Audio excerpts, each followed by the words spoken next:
आप सभी लिसनर्स का एक बार फिर से स्वागत है। Welcome back. आज हम करंट अफेयर्स के कुछ नए क्वेश्चनों के साथ ये सेशन स्टार्ट करने जा रहे हैं। तो चलिए स्टार्ट करते हैं क्वेश्चन नंबर 1 से। क्वेश्चन नंबर 1 है, कारगिल विजय दिवस कब मनाया जाता है? कारगिल विजय दिवस कब मनाया जाता है? इसका सही आंसर देख लेते हैं। 26 जुलाई को। 26 जुलाई को ही कारगिल विजय दिवस मनाया जाता है। भारत में प्रत्येक वर्ष 26 जुलाई को यह दिवस मनाया जाता है। इस दिन भारत और पाकिस्तान की सेनाओं के बीच वर्ष 1999 में कारगिल युद्ध हुआ था, जो लगभग 60 दिनों तक चला और 26 जुलाई के दिन उसका अंत हुआ था और इसमें भारत विजय हुआ था। कारगिल विजय दिवस युद्ध में शहीद हुए भारतीय जवानों के सम्मान हेतु यह दिवस मनाया जाता है। तो कारगिल युद्ध कब हुआ? 1999 में हुआ। कितने दिनों तक चला? 60 दिनों तक चला। और इसका अंत कब हुआ? 26 जुलाई को हुआ। और इसमें विजेता कौन रहा? भारत देश। ठीक है, नेक्स्ट क्वेश्चन। भारत ने किस देश के साथ डिफेंस लॉजिस्टिक शेयरिंग समझौते पर हस्ताक्षर करने की घोषणा की है? मैं आपको बता देता हूं कि इसका सही आंसर रूस। भारत और रूस द्वारा इस वर्ष अर्थात 2020 के अंत तक की जाने वाली वार्षिक शिखर बैठक में रक्षा रसद साझाकरण समझौते पर हस्ताक्षर करने की संभावनाएं हैं। यह समझौता दोनों देशों को एक दूसरे के सैन्य ठिकानों और अन्य सहायता सुविधाओं तक सहज पहुंच बनाने में सक्षम करेगा। ठीक है, अब रूस की बात हो रही है तो मैं आपको बता देता हूं कि रूस की राजधानी मॉस्को है। यहाँ का सबसे बड़ा नगर भी मॉस्को ही है। यहाँ की राजभाषा रूसी है। यहाँ के राष्ट्रपति का नाम व्लादिमीर पुतिन है और प्रधानमंत्री का नाम दिमित्री मेदवेदेव है। ठीक है, रूस की मुद्रा रूबल है। रूस के साथ जिन देशों की सीमाएं मिलती हैं उनके नाम हैं Norway, Finland, Estonia, Latvia, Lithuania, Poland, Belarus, Ukraine, Georgia, Azerbaijan, Kazakhstan, चीन, मंगोलिया और उत्तर कोरिया के साथ इसकी सारी सीमाएं मिलती हैं। ठीक है, नेक्स्ट क्वेश्चन। रिपोर्ट के अनुसार भारत में मातृ मृत्यु अनुपात कितने प्रतिशत कम हुआ है? रिपोर्ट के अनुसार भारत का मातृ मृत्यु अनुपात कितने प्रतिशत कम हुआ है? इसका सही उत्तर देखते हैं, 7.4%। मातृ मृत्यु दर। मातृ मृत्यु दर गर्भावस्था के दौरान या शिशु के जन्म के कारण मां की मृत्यु के दर को कहा जाता है। मातृ मृत्यु दर महिला एवं बाल स्वास्थ्य की दृष्टि से अत्यंत महत्वपूर्ण है। विभिन्न देशों और संस्कृतियों में मातृ मृत्यु के भिन्न भिन्न कारण हैं तथा इसका प्रभाव विभिन्न देशों प्रदेशों के मातृ मृत्यु दरों में झलकता है। भारत में विभिन्न राज्यों और क्षेत्रों तथा महिलाओं जनसांख्यिकीय स्तर पर भी इन दरों में सार्थक भिन्नता है। ठीक है, नेक्स्ट क्वेश्चन। किस राज्य सरकार ने कोविड-19 से मरने वाले व्यक्तियों के परिजनों को वित्तीय सहायता देने की घोषणा करी है? किस राज्य सरकार ने कोविड-19 से मरने वाले व्यक्तियों को वित्तीय सहायता देने की घोषणा करी है? तो इसका सही आंसर है पुडुचेरी। मैं आपको बता देता हूं कि पुडुचेरी, जो पौंडीचेरी भी कहलाता है, भारत के पुडुचेरी केंद्र शासित प्रदेश की राजधानी है। पहले पुडुचेरी भारत में फ्रांसीसी भारत कहलाने वाले फ्रांसीसी उपनिवेश का मुख्य शहर था और पौंडीचेरी कहलाता था। सितंबर 2006 में पौंडीचेरी का नाम आधिकारिक रूप से बदलकर पुडुचेरी कर दिया गया, जिसका स्थानीय तमिल भाषा में अर्थ नया गांव होता है। यह बंगाल की खाड़ी पर बसा हुआ है। Next question. Internet speed ranking में भारत कौन से स्थान पर रहा है?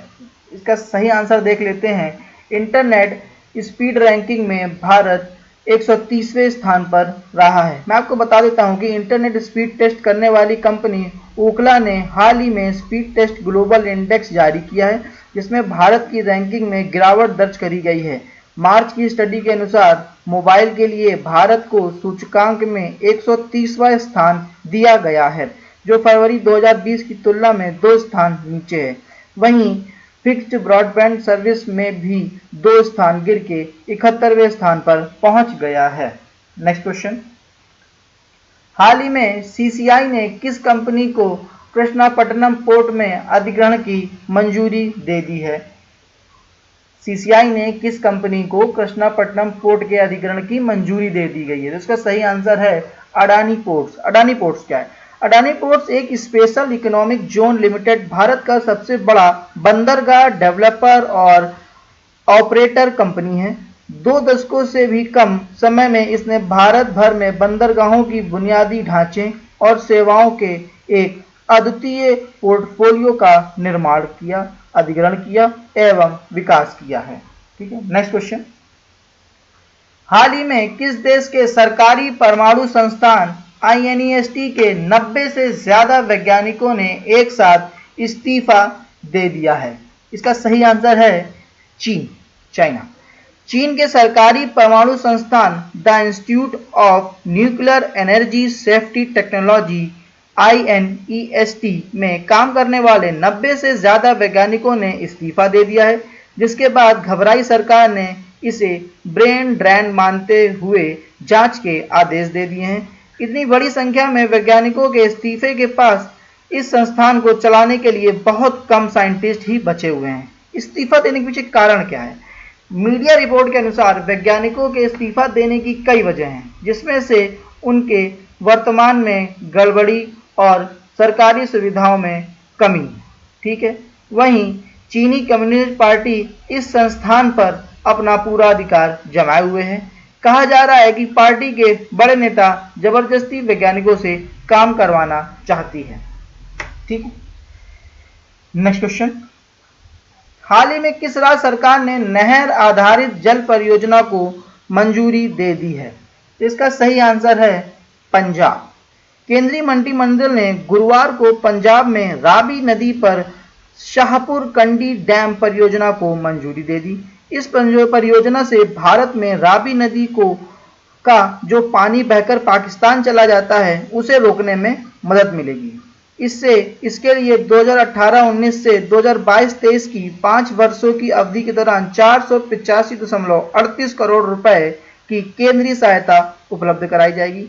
सिंधु नदी के जल बंटवारे के लिए 1960 में भारत और पाकिस्तान ने सिंधु जल संधि पर हस्ताक्षर किए थे। ठीक है, पंजाब की राजधानी चंडीगढ़, सबसे बड़ा शहर लुधियाना, यहाँ की राजभाषा पंजाबी, सरकार पंजाब भारत सरकार, राज्यपाल विजेंद्र पाल सिंह बदनौर, मुख्यमंत्री अमरिंदर सिंह कांग्रेस से हैं। ठीक है, पंजाब जो है वो उत्तर पश्चिमी भारत का एक राज्य है जो बृहत्तर पंजाब क्षेत्र का एक भाग है। इसका दूसरा भाग पाकिस्तान में है। पंजाब क्षेत्र के अन्य भाग हरियाणा और हिमाचल प्रदेश में हैं। ठीक है, नेक्स्ट क्वेश्चन। हाल ही में राजस्थान सरकार ने किस शहर में पहले प्लाज्मा बैंक की स्थापना की घोषणा करी है? इसका सही आंसर देख लेते हैं, जयपुर, राजस्थान की राजधानी जयपुर, जहां पे पहला प्लाज्मा बैंक बनाया जाएगा। राजस्थान का सबसे बड़ा शहर भी जयपुर ही है। यहाँ की राजभाषा हिंदी और ब्रजभाषा है। यहाँ के राज्यपाल कलराज मिश्रा हैं। यहाँ के मुख्यमंत्री अशोक गहलोत हैं जो कि कांग्रेस से हैं।